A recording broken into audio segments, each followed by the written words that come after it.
يا قضاء يا نيابة، اسألكم بالله هذا يرضي من؟ هذول الناس من عبد يحكمهم؟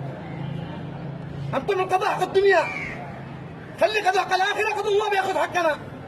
نحن نشتي القضاء على الدنيا دي، نشتي عدل وعدال، نشتي عدل. هذا يرضي من؟ الكيلو الطماطم اليوم وصل ب 2800 ريال، بكره بيطلع 3000. يعني يابا يا قضاء يا لله والله كنت تحكموا بين الناس، هذا يرضي من؟ الكيلو الطماطم 3000 ريال، وصل كيلو الطماطم 3000، هذا يرضي من؟ ناس تمشي تعادل نفسه، ناس تعبت. اسالكم بالله كم بيدسوا على الناس على الحاله دي؟ من كهرباء، من مي، من غلاء اسعار. كيلو الطماطم 8 رؤساء معانا 7 رؤساء وامارات وتحالف ما عرفوش ينزلوا لنا قيمه الحبه الطماطم. كيلو الطماطم، الكيلو الطماطم حقنا يزرع عندنا بارضنا.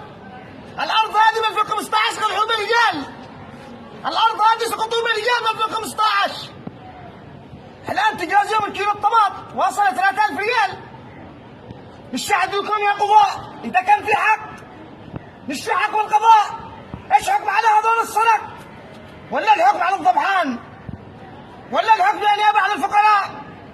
انا ما اسولش عن القضاء، انا قد حكمتكم من باب المحكمه في عدل. تقدروا الناس هذول ولا ما تقدروا لهمش؟ ناس تتاجر، ناس تتاجر بالضباعه، ناس تتاجر بالشهداء، ناس تلعب على الجرحى، قتلوا الناس قتل. دول حيتان في حيتان بالبحر، دول حيتان على الارض، ولا عم بقول لنا حاجه.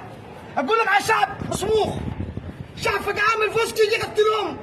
الشعب كله بيهدر زي ما انا هدر، مش خايف بس حسب. شغلتوا الناس، قتلتوا الناس، دمرتم الناس، لا حضرتم امة مساجد، لا حضرتم رجال، لا رحمتم رجال، لا حضرتم معلم. اتقوا الله بانفسكم. ناس زوقت بالله ما تعرفوا تنزلوا قيمه الطماط.